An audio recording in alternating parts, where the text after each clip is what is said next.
Landing on the moon is tricky. A spacecraft can go as fast as 13,000 miles per hour on its way to the moon, so it needs to slow down a lot.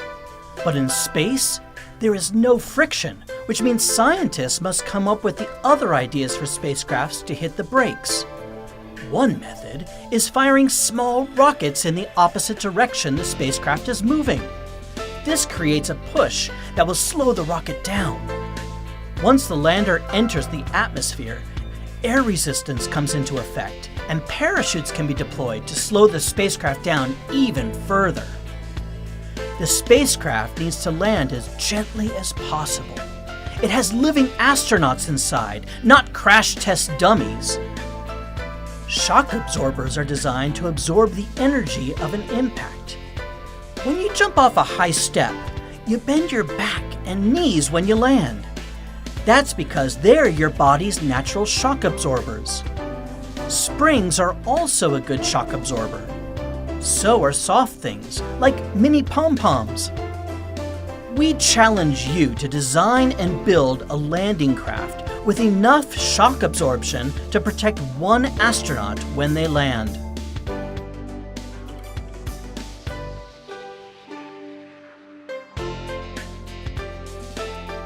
For the astronaut landing project, you will need the following pieces of equipment: 1 piece of cardstock, 1 paper cup, 3 index cards, 1 plastic astronaut, 10 small pom-poms, 3 rubber bands, 8 plastic straws, scissors, tape, a tape measure, string, and 1 coffee filter.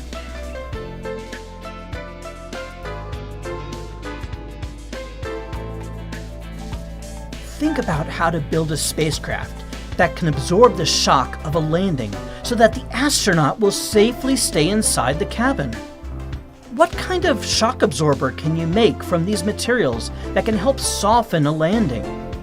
How will you make sure the lander doesn't tip over or fall too fast from the air?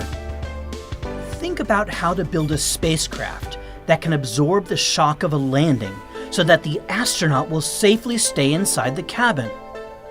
What kind of shock absorber can you make from these materials that can help soften a landing?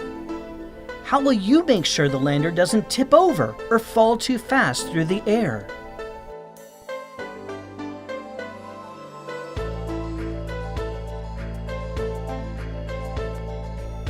First, design a shock absorbing system. Think springs and cushions. You can fold your index cards accordion style to make them into springs. The pom-poms can serve as soft foot pads. Straws can provide a flexible structure. Rubber bands can stretch and hold things together. Next, add the cabin for the astronaut. Tape the cup to the cardstock platform. Put your astronaut inside.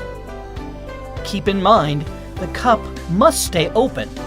No lids allowed. And no taping the astronaut inside. The goal of this product is to see if your spacecraft can land gently enough to keep the astronaut from flying out of its cabin.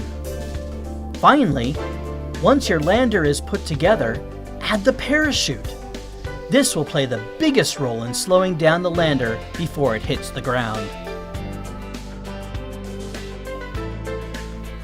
Are you ready to test? Drop your lander from a height of 1 foot. If the astronaut bounces out, you'll need to figure out ways to improve your design. Think about what might have gone wrong. For example, if your lander tips over as it falls through the air, make sure it is level when you release it. Also, check that the cup is centered on the cardboard. Finally, check that the weight is evenly distributed. If your astronaut bounces out of the cup, add soft pads or change the number of positions of the shock absorbers. From there, take it higher. Drop your lander from 2 feet high, and then 3 feet high, and then even higher still. As problems arise, study them and redesign, then test again.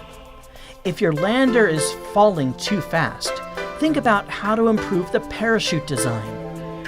Don't be disappointed if your lander starts to break apart after so many drops. It happens to the best of us.